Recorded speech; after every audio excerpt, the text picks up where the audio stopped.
الحمد لله كفى وسلام على عباده الذين اصطفى أما بعد فأعوذ بالله من الشيطان الرجيم بسم الله الرحمن الرحيم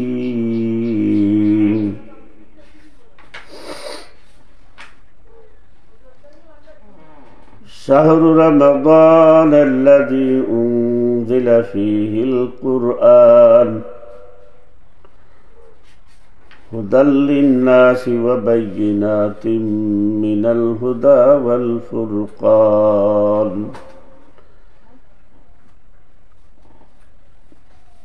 আসসালামু আলাইকুম ওয়া রাহমাতুল্লাহি ওয়া বারাকাতুহু।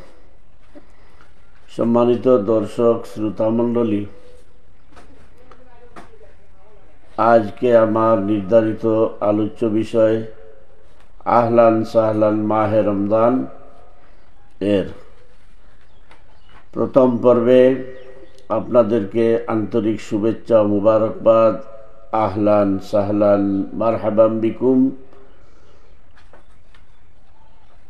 সম্মানিত দর্শক শ্রোতা মণ্ডলী, আজকে আমি মাত্র কয়েক মিনিটের ভিতরে রমজানের করণীয় সম্পর্কে আপনাদের সামনে কিছু আলোচনা উপস্থাপন করব। ওয়ামা তাওফীকি ইল্লা বিল্লাহ আলাইহি তাওয়াক্কালতু ওয়া ইলাইহি উনীব। সম্মানিত দর্শক শ্রোতা মণ্ডলী, রমজানুল মুবারক আমাদের সামনে সমাগত। আল্লাহ রাব্বুল আলামিন আমাদেরকে রমজানুল মুবারক পর্যন্ত পৌঁছিয়ে দিন এবং রমজানুল মুবারকের বরকতময় ফজিলত হাসিল করার তৌফিক দান করুন, আর আমাদেরকে রমজানের বিশেষ করণীয় আমলগুলো করার তৌফিক দান করুন। ওয়ামা তাওফীকি ইল্লা বিল্লাহ। সম্মানিত দিনী ভাই ও বোনেরা, রমজানের রোজা আমাদের উপরে আল্লাহ রাব্বুল আলামিন ফরজ করেছেন।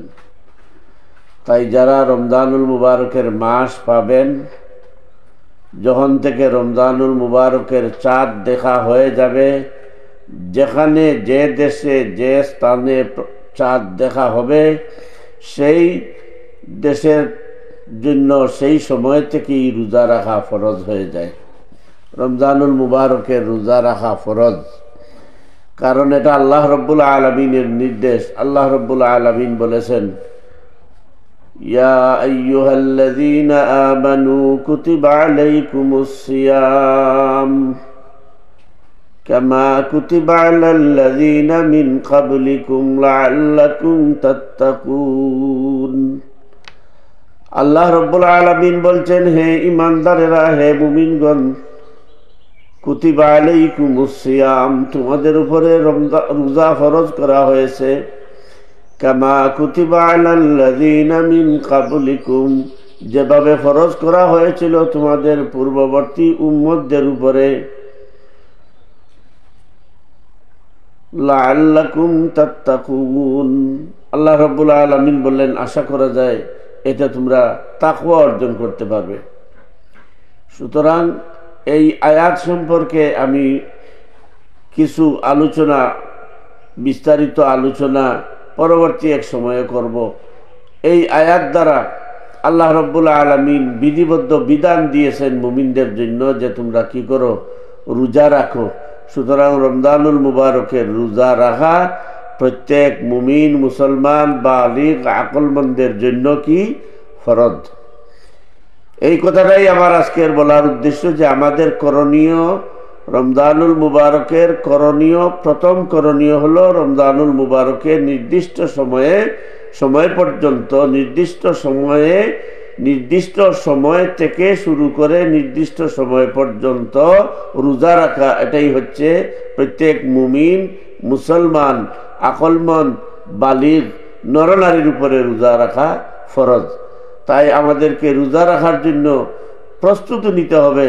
রমজানুল মুবারককে আহলান সাহলান স্বাগত জানাতে হবে আমাদের প্রস্তুতির মধ্য দিয়ে। রমজানুল মুবারকের করণীয় কাজের মধ্যে দ্বিতীয় কাজ হচ্ছে তারাবির নামাজ। আল্লাহ রসুল সাল্লাল্লাহু আলাইহি সাল্লাতু ওয়াসসালাম বলেছেন, সুমু লাইলাহা সুমু ইয়াওমাহা ওয়া কুমু লাইলাহা।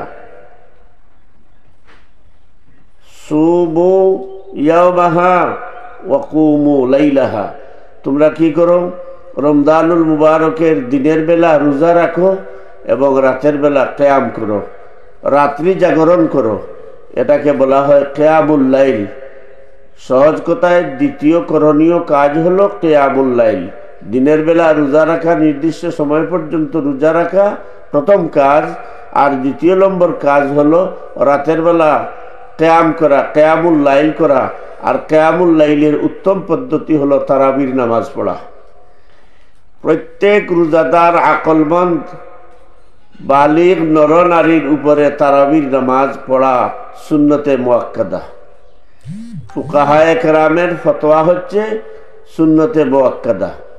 তারাবির নামাজ পড়া সুন্নতে মুআক্কাদা। তাই তারাবির নামাজ পড়তে হবে।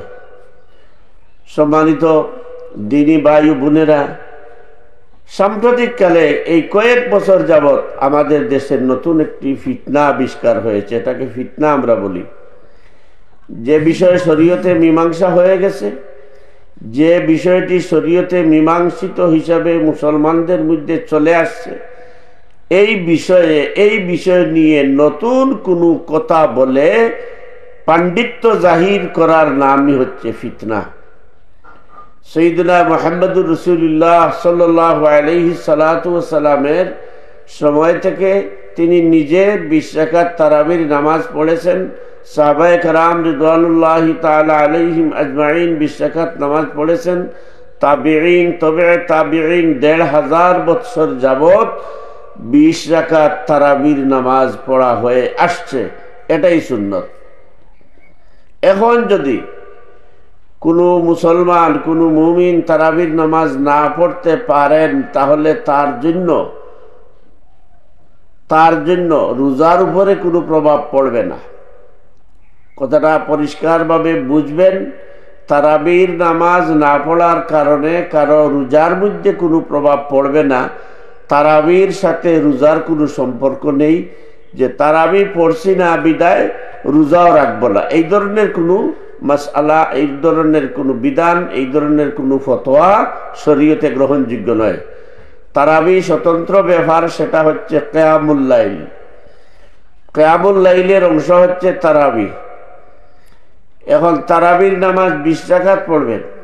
আপনি একা পড়েন, জামাতের সাথে পড়েন, বাড়িতে পড়েন, মসজিদে গিয়ে পড়েন, মতলব হচ্ছে মতলকান কিয়ামুল লাইল। এটা হচ্ছে সুন্নতে মুআক্কাদা। এখন যদি কেউ একান্ত তারাবির নামাজ পড়তে নাও পারে, তার সেহরি খাওয়ার মধ্য দিয়ে কিয়ামুল লাইল আদায় হয়ে যায়। কিন্তু ইচ্ছা করে বিনা উজরে তারাবির নামাজ ছাড়া ঠিক হবে না। এখন 20 রাকাত পড়বেন না 10 রাকাত পড়বেন না 8 রাকাত পড়বেন, এটা নিয়ে বিতর্কটা সম্পূর্ণ অনর্থক। এটা একটি ফিতনা। মতলবে কিয়ামুল লাইল, রাত্র জাগ্রত থাকা, সেটা আপনি তারাবির নামাজ পড়ে করতে পারেন, কোরআন তেলাওয়াতের মধ্য দিয়ে করতে পারেন, নওয়াফিল নামাজ পড়ার মধ্য দিয়ে করতে পারবেন। কিন্তু আমাদের সমাজে সৈয়দুল মুরসালিন মুহাম্মদুর রাসূলুল্লাহ সাল্লাল্লাহু আলাইহি সাল্লাতু ওয়াসাল্লামের সময় থেকে তিনি নিজে তারাবির নামাজ পড়েছেন, 20 রাকাত পড়েছেন, তাহাজ্জুদের নামাজ পড়েছেন, 8 রাকাত পড়েছেন। এটা চলে আসছে এবং এটাই শরীয়তের সিদ্ধান্ত। আপনি যদি 8 রাকাত পড়তে না পারেন কোনো কারণে, 20 রাকাত যদি পড়তে না পারেন কোনো কারণে, তাহলে আপনার জন্য 4 রাকাতই যথেষ্ট। আপনি যদি 8 রাকাত নামাজ পড়তে পড়তে লম্বা সময় চলে যায়, সে 8 রাকাতই আপনার জন্য যথেষ্ট। এটা নিয়ে বিতর্ক করা গুনার কাজ। আপনি 8 রাকাত পড়েন, গুনাহ হবে না। 20 রাকাত পড়েন, গুনাহ হবে না। 35 রাকাত পড়েন গুনাহ হবে না, 42 রাকাত পড়েন গুনাহ হবে না, কারণ এই সবগুলো বর্ণনা হাদিসের মধ্যে আছে। অন্যান্য মযহবেও এইগুলা স্বীকৃত আছে। 42 রাকাতের কথা আছে, 35 রাকাতের কথা আছে, 20 রাকাতের কথা আছে। হাদিসের মধ্যে একটি হাদিসে, সহিহ হাদিসে 8 রাকাতের কথাও আছে। কিন্তু 8 রাকাতটা রাসূলুল্লাহ সাল্লাল্লাহু আলাইহি সাল্লাম থেকে কোনো এখন পর্যন্ত চলে আসেনি। কিন্তু যেহেতু আল্লাহ রাসূল সাল্লাল্লাহু আলাইহি সাল্লামের হাদিস আছে, বিদায় কেউ যদি 8 রাকাত পড়ে সারা রাত্র তার ক্লান্তি কাটায়, সে যদি বিশ্রামে চলে যায় অথবা আর নাও পড়ে, তার কোনো গুনাহ হবে না। তো 8 রাকাত পড়তেই হবে, এটাই সুন্নত, এটাই সহিহ, বাকি গলত। এটা একটা নতুন ফিতনা, এটা একটা ঝগড়া। এটা যারা করবে এরা মূলত ইসলামী শরীয়ত সম্পর্কে মোটেও জ্ঞান রাখে না। সুন্নত কোনো কাজের মধ্যে কোনো বিতর্ক নেই, রসুলের হাদিস অনুযায়ী এগুলা আছে। বিদায় কেউ 8 রাকাত যদি পড়ে ক্লান্ত হয়ে যায়, কেউ যদি 8 রাকাত পড়ে আর কোনো কারণে পড়তে নাও পারে, তার কোনো গুনাহ হবে না। কিন্তু 20 রাকাত এটা সুন্নত নয়, এটা বলা গুনাহ, এটা বলার নাম ফিতনা। জি ওয়ালাইকুম আসসালাম ওয়া রাহমাতুল্লাহি ওয়া বারাকাতুহু। আব্দুল হান্নান ভাই সাহেব মনে হয়। জি স্বাগতম আপনাদেরকে। আমি আজকের আলোচনা এখানেই শেষ করতে যাচ্ছি। আলহামদুলিল্লাহ আজকে সিলেটের সম্ভবত অনেক জায়গাতেই বৃষ্টি হয়েছে, এখনো বৃষ্টি এসে গেছে, হয়তো আপনাদের শুনতে অসুবিধা হতে পারে, তাই আমি সংক্ষেপ করে নিয়ে আসছি কথাগুলো। আবারও বৃষ্টি আসছে। 2 নম্বর কাজ হলো, প্রথম কাজ হলো রমজানুল মুবারকে দিনের বেলা রোজা রাখা, রাতের বেলা 2 নম্বর হলো রাতের বেলা কিয়ামুল লাইল করা, অর্থাৎ রাতে জাগ্রত থাকা, নফল নামাজ পড়া। এর মধ্যে তারাবির নামাজ হচ্ছে উত্তম। এটা আল্লাহ রসুল সাল্লাল্লাহু আলাইহি সাল্লাম, সাহাবায়ে কেরাম, তাবিঈন, তবে তাবিঈন থেকে আজ পর্যন্ত চলে আসছে। তারাবির নামাজ পড়বেন, এটা হচ্ছে রমজানের দ্বিতীয় করণীয়। 3 নম্বর হচ্ছে দান খয়রাত বেশি বেশি করা। আল্লাহ রসুল সাল্লাল্লাহু আলাইহি সাল্লাম বলেছেন যে আল্লাহ রসুল সাল্লাল্লাহু আলাইহি সাল্লামকে বুখারী শরীফের 1902 নম্বর হাদিসের মধ্যে আছে, মা ইয়াকুনু ফি রমাদান ওয়া কানা আজওয়াদু মা ইয়াকুনু ফি রমাদান। আল্লাহ রসুলের সাহাবী বলেন, আমি কি রসুল সাল্লাল্লাহু আলাইহি সাল্লামকে রমজানুল মুবারকে যত দান খয়রাত করতে দেখেছি, অন্য কোনো মাসে এত দান খয়রাত করতে দেখিনি। হাদিসটার মর্ম হলো যে আল্লাহ রসুল সাল্লাল্লাহু আলাইহি সাল্লাম হচ্ছেন পৃথিবীর মধ্যে সমস্ত মানব জাতির মধ্যে সবচাইতে বেশি দানবীর, দানশীল। কথাটা আবারও বলি, আল্লাহর জমিনে, আল্লাহর মখলুকাতের মধ্যে, মানুষের মধ্যে বিশেষত সাইয়্যিদুনা মুহাম্মদুর রাসূলুল্লাহ সাল্লাল্লাহু আলাইহি সাল্লামের চাইতে বেশি দানশীল, উত্তম দানশীল কোনো মানুষ পৃথিবীতে আসেনি, আসবেও না। এর পরের বাক্য হচ্ছে যে আল্লাহ রসুল সাল্লাল্লাহু আলাইহি সাল্লাম সারা বছর যে দান খয়রাত করতেন, তার চেয়ে বেশি দান খয়রাত রমজানুল মুবারকে করতেন। আর রমজানুল মুবারকে আল্লাহ রসুলের চাইতে বেশি দানও আর কেউ কোনোদিন করতে পারেনি, পারবেও না। এজন্য আল্লাহ রসুলের সুন্নত হচ্ছে, রমজানুল মুবারকের করণীয় হচ্ছে রমজানুল মুবারকে বেশি বেশি দান খয়রাত করবেন। আমি পরবর্তীতে এক সময় আলোচনা করব ইনশাআল্লাহ। আল্লাহ রসুল সাল্লাল্লাহু আলাইহি ওয়াসাল্লাম বলেছেন, অন্য মাসের ফরজ ইবাদত বন্দেগীর যে ফজিলত, যে সওয়াব, রমজানুল মুবারকে দান খয়রাতের মতো নফল ইবাদতির মধ্যে সেই পরিমাণ সওয়াব আল্লাহ রাব্বুল আলামিন দান করেন। এই হিসাবে রমজানুল মুবারকে বেশি বেশি দান করা হচ্ছে রমজানুল মুবারকের করণীয়গুলোর মধ্যে একটি অন্যতম করণীয় কাজ, আমল। প্রথম নম্বর রমজানুল মুবারকে রোজা রাখা, 2 নম্বর রমজানুল মুবারকে তারাবির নামাজ আদায় করা, আর 3 নম্বরে রমজানুল মুবারকে বেশি বেশি করে দান খয়রাত করা। 4 নম্বর হচ্ছে রাসূলুল্লাহ সাল্লাল্লাহু আলাইহি ওয়াসাল্লাম বলেছেন রমজানুল মুবারকে বেশি বেশি কোরআন তিলাওয়াত করা। দেখেন কোরআনে কারীমের মধ্যে আল্লাহ রাব্বুল আলামিন বলেছেন শাহরু রমাদানাল্লাযী উনজিলা ফীহিল কুরআন, শাহরু রমাদানাল্লাযী উনজিলা ফীহিল কুরআন হুদাল লিন-নাসি ওয়া বায়্যিনাতিম মিনাল হুদা ওয়াল ফুরকান। রমজান মাস এই মাস যে মাসে কোরআন নাজিল হয়েছে। কেন নাজিল হয়েছে? হুদাল লিন-নাসি ওয়া বায়্যিনাতিম মিনাল হুদা ওয়াল ফুরকান, সত্য মিথ্যা, হক বাতিল, তাগুতি শক্তি, ইসলামী শক্তি, হালাল হারাম, এগুলার মধ্যে পার্থক্য সৃষ্টি করে দেওয়ার জন্য আল্লাহ রাব্বুল আলামিন কোরআন নাজিল করেছেন। আর এই কোরআন রমজানুল মুবারকে নাজিল করেছেন। জি ওয়া আলাইকুম আসসালাম ওয়া রাহমাতুল্লাহি ওয়া বারাকাতু। জনাব লুৎফুর রহমান সাহেব, ভাই সাহেব, আপনি তো এখনো সৌদি আরব সম্ভবত আছেন, আমাদের জন্য দোয়া করবেন। খুসুসান আমি মায়জুর মানুষ, আমার জন্য আপনি দোয়া করবেন। আপনি আমার অত্যন্ত মায়ার মানুষ, আপনাদের গ্রামের মানুষ এখনো আমাদের ঘরে আছেন। আল্লাহর ওয়াস্তে আমার জন্য একটু খাস দোয়া করবেন। আপনাদের সবার প্রতি এই আবেদন রইল। তো সম্মানিত দিনী ভাইয়েরা, দিনী বোনেরা, আল্লাহ রসুল সাল্লাল্লাহু আলাইহি সাল্লাতু ওয়াসসালাম বলেছেন রমজানুল মুবারকে বেশি বেশি তিলাওয়াত করা করণীয়। কারণ এই রমজানুল মুবারকে কোরআন নাজিল হয়েছে। কোরআন নাজিলের কারণ সম্পর্কে আমি একটু ইঙ্গিত দিলাম, বিস্তারিত কারণ সম্পর্কে আরো আলোচনা হবে ইনশাআল্লাহ। তবে একটা কথা বলে রাখি, শুধু নামে লম্বা খেতাবে আলিম নয়, শুধু লম্বা পাঞ্জাবিতে আলিম নয়, টুপির উপরে রুমাল, রুমালের উপরে পাগড়ি, পাগড়ির উপরে তখন্নু, আব্বার উপরে জাব্বা, জাব্বার উপরে জুব্বা, গল্লার উপরে লাঠি, লাঠির উপরে গল্লা, এই সব নিয়ে ব্যাগ ধরার নাম আলিম নয়। আলিম হচ্ছে সে যে কোরআনের স্পিরিট মানুষকে বুঝাতে পারে, যার মধ্যে কোরআনের স্পিরিট আছে। কোরআন নাজিল হয়েছে কেন?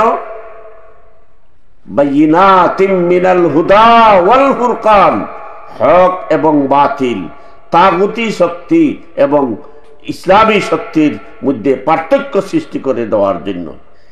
ওরা কেন ইসলামী শক্তিকে ভালো পায় না সেটা বুঝানোর জন্য, আর আপনি কেন ইসলামী শক্তিকে ভালো ভাবেন এটা বুঝানোর জন্য। হক কোনটি, না হক কোনটি, হালাল কোনটি, হারাম কোনটি, জায়েজ কোনটি, নাজায়েজ কোনটি, সঠিক পথ কোনটি, গুমরাহির পথ কোনটি, আল্লাহর রসুলের আদর্শ কোনটি, আর আপনার নেতার আদর্শ কোনটি, আমার নেতার আদর্শ কোনটি, আমার বানায়া নেতার আদর্শ কোনটি, আর আল্লাহর প্রেরিত নেতার আদর্শ কোনটি, এটা বুঝানোর জন্যই কোরআন নাজিল হয়েছে। তাই আল্লাহ রসুল সাল্লাল্লাহু আলাইহি ওয়াসাল্লাম বলেছেন রমজানুল মুবারকে তোমরা কোরআন বেশি বেশি তিলাওয়াত করো। আল্লাহ রসুল সাল্লাল্লাহু আলাইহি ওয়াসাল্লাম তো বলেছেন আফজালু তিলাওয়াতিল কুরআন বা'দাস সালাহ। আল্লাহ রসুল সাল্লাল্লাহু আলাইহি ওয়াসাল্লাম বলেছেন সবচেয়ে উত্তম ইবাদত, নামাজের পরে সবচেয়ে উত্তম ইবাদত হচ্ছে কোরআন তিলাওয়াত করা। আর রমজানুল মুবারকে तमाम साहबाए केरामेर, अधिकांश साहबाए केरामेर, ताबिईनदेर, तबे ताबिईनदेर, आइम्मे मुस्ताहिदीनदेर, सालिकिनदेर, सुफियाने केरामेर, आमादेर आबना सालिकिन যারা ছিলেন, আমাদের আকাবির ও আসলাফ যারা ছিলেন, তাদের প্রত্যেকের নেককার বান্দাদের আদত ছিল, আমল ছিল রমজানুল মুবারকে কোরআন শরীফ বেশি বেশি তিলাওয়াত করতেন। কেউ সারা রমজানে একবার খতম করতে পারতেন, কেউ 10 বার করতে পারতেন, কেউ 20 বার করতে পারতেন। আল্লাহ রসুল সাল্লাল্লাহু আলাইহি ওয়াসাল্লামের কাছে স্বয়ং জিবরিল আমিন আলাইহিস সালাতু ওয়াসসালাম আসতেন, আর আল্লাহ রসুল সাল্লাল্লাহু আলাইহি ওয়াসাল্লাম কোরআন তিলাওয়াত করে জিবরাইলকে শোনাতেন। সুবহানাল্লাহ, স্বয়ং জিবরাইলকে কোরআন তিলাওয়াত করে আল্লাহ রসুল শোনাতেন। এই জন্য রমজানুল মুবারকে বেশি বেশি তিলাওয়াত করবেন। 1 খতম পুরাণ, 2 খতম পুরাণ, 5 খতম পুরাণ, কোনো অসুবিধা নেই। আর যদি পারেন তাহলে তরজমায়ে কোরআন, কোরআন শরীফের তরজমা অনুবাদ সহ পড়ার চেষ্টা করবেন, এতে সওয়াবও বেশি হবে, পুরাণও বুঝতে পারবেন। তারপরে আল্লাহ রসুল সাল্লাল্লাহু আলাইহি সাল্লাতু ওয়াসসালাম বলেছেন ওয়াকানা জিবরিল আলাইহিস সালাম ইয়ালকাহু কুল্লা লাইলাতিন রমাদান, প্রত্যেক রাত্রে জিবরিল আলাইহিস সালাতু ওয়াস সালাম রাসূলুল্লাহ সাল্লাল্লাহু আলাইহি ওয়াসাল্লামের কাছে আসতেন। হাত্তা ইয়ানসালিখা ইয়ারজু আলাইহি নবী সাল্লাল্লাহু আলাইহি ওয়াসাল্লাম আল কুরআন আল করিম। জিবরিল আলাইহিস সালাতু ওয়াস সালাম আসতেন, আদবের সাথে বিনয় অবনত হয়ে রসুলের খেদমতে বসতেন, আর রসুল সাল্লাল্লাহু আলাইহি সাল্লাতু ওয়াস সালাম কুরআন তিলাওয়াত করে জিবরাইলকে শোনাতেন। এজন্য আমাদের আকাবির ও আসলাফ, আমাদের উলামায়ে কেরাম কি করেছেন, রমজানুল মুবারকে তারাবির মাধ্যমে কোরআন খতমের ব্যবস্থা করেছেন এবং কোরআন খতম চলে আসছে। এটা এ কারণেই যে অন্ততপক্ষে নামাজের মাধ্যমে যাতে কোরআন শরীফের একটি খতম করা যায়, এটা রমজানুল মুবারকের একটি বৈশিষ্ট্য, অতিরিক্ত সওয়াব। তারপর 5 নম্বর কাজ হচ্ছে নফল ইবাদত বন্দেগী করা। রমজানুল মুবারকের পঞ্চম করণীয় হচ্ছে নফল ইবাদত বন্দেগী করা। আর 6 নম্বর কাজ হচ্ছে বেশি বেশি করে দোয়া করা, নিজের জন্য দোয়া করা, মুর্দেগানদের জন্য দোয়া করা, দুনিয়ার কল্যাণের জন্য, আখিরাতের নাজাতের জন্য বেশি বেশি করে দোয়া করা। দিনী ভাইয়েরা, বোনেরা, আমি কথাটা এখানেই শেষ করছি এই বলে যে রমজানুল মুবারকের রোজা রাখা, তারাবির নামাজ পড়া, কোরআন শরীফ বেশি বেশি তিলাওয়াত করা, দান খয়রাত বেশি বেশি করে করা, নফল ইবাদত বন্দেগী বেশি বেশি করে করা এবং দোয়া করা। আল্লাহ রাব্বুল আলামিন আমাদেরকে তৌফিক দান করুন। পরবর্তী ধাপে, পরবর্তী পর্বে ইনশাআল্লাহ আরো কিছু আলোচনা করব। ওয়া আখিরু দাওয়ানা আনিল হামদুলিল্লাহি রাব্বিল আলামিন। আসসালামু আলাইকুম ওয়া রাহমাতুল্লাহি ওয়া বারাকাতুহু।